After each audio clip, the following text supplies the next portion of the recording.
Are you ready for probability? Yes, or yes. I don't know, but I think so far in the world of probability, we have two different event types of probability that this book talks about. One of them is independent. Who's my speller? E-N-T or A-N-T? Yeah. Independent. And the other one is dependent. E-N-T or A-N-T? Now, you being at least relatively intellectual students, what is the difference between the word independent and dependent? You're independent. If your parent called you independent, what would that mean? You're doing something by yourself. Yeah, you can do it by yourself. Or it don't matter about the other stuff. It don't matter about the other. How do you spell to other? Somebody? To other. And dependent then would mean if you depend on somebody or are dependent, Zachary. You need it. Yeah, you need something or you need or are affected by something or whatever. You need whatever. I'm going to put that down because I really don't know how else to say it. And here's the deal. Generally speaking, when we talk about probability, for up to this point, everything's been independent. In other words, it happens by itself. Have we done, like, the probability of you, I don't know, flipping a head. So you've got a coin, and you've got a spinner that's cut into 4 pieces. The probability of you flipping a head and spinning a 3. How do we find that out? Do we know? Have we done this before? Yeah. Chase, what do you do? First of all, what's the probability of flipping a head? 1/2. What's the probability of spinning a 3 over there? 1/4. Probability of both of those happening are those two probabilities multiplied together, which is 1/8. Spinning the spinner has nothing to do with flipping the coin. They are independent events. It makes no difference here. Now, however, if I asked you this question, what is the probability of picking 2 boys out of the 7th grade class?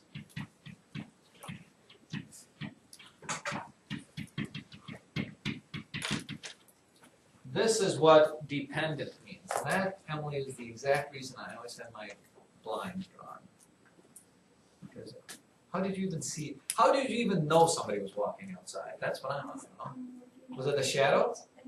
Was there a shadow? I'm not blaming you. I just said, how do you even know somebody? They're not like you can hear them. First of all, what's the probability here? This is what you got to get. If you focus on nothing else today, focus on this. How many 7th graders are there? 24. How many of those would be boy? 9. So here's what you have to think about. That's of picking the first one. But see, if you picked the first one, the second probability depends on what happened on that first one. If you picked a boy, no longer do you have 24 children to pick from because one boy is gone. Now there's only 23 students and 8 boys. The probability depends. They rely on each other. They're not by themselves like this where it doesn't really matter. In this case, it does matter. So you have to do all this. By the way, is there an easy way to do that? Sure. Okay, so what do we do? Cross cancel 8 and 24. Look how nice that works. Cross cancel 3 and 9. Your probability is 3 in 23 that you would pick 2 boys blindly if I put all of you in a hat. We should try that. Yeah, okay. Just throw some. But usually what they do, and you must watch out for this, write this in big letters.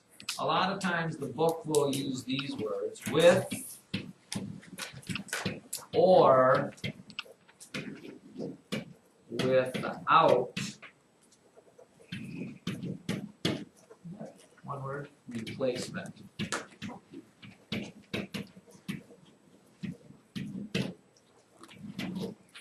Because that changes your probability. And by that it means this. Let's say you've got a bag that has, what color, how many red marbles? Let's say you've got 8, that's a lot. Let's go 19. 5 red marbles. 19 is bigger than 8. That doesn't look like a die, does it? That's because of the mold. And it's got 3 blue marbles. The book may or may not ask you this. What's the probability? What's the probability of a red and then a blue without replacing it? If it says without replacing the marble or putting the marble back in the bag, then it becomes a dependent event, because after you take one marble out, there's not the same number of marbles in the bag. So what would it be? Well, the probability of picking a red one right off the bat is 5 out of, yes, 8. Let's go with that, thank you. The probability, if you don't put that red marble back in, that means the red marble will be gone. Your second probability then of picking a blue one, there are 3 blues, but there's no longer 8 marbles in the bag, there's only 7. And I still have to multiply that together. I get 15 over 56. Is that right? Did I do the math wrong? Somebody was whispering. It's like this. How many of you are singers? This is what whispering does to me while I'm talking about when I'm doing the middle of a project, because I'm thinking somebody's multiply that wrong. Do you see that? It's the equivalent of this. Raise your hand if you have ever sung in front of anybody. Raise your hand all the way up. You ever want to bother a person that is like us, a real good singer? When they go up there and sing, just do this. Do you know what that means? Lauren, they're getting a little pitchy. On or off key. You don't have to even make the face, just go like this. Wait, don't do it. But touch your ear and they'll go, oh no, I'm not on key. I don't know what that is. Yes, for the hard fast. Do you get that with or without replacement stuff? Now, let's change it. Let's figure out the probability. Let's figure out the probability. Put that marble back in there.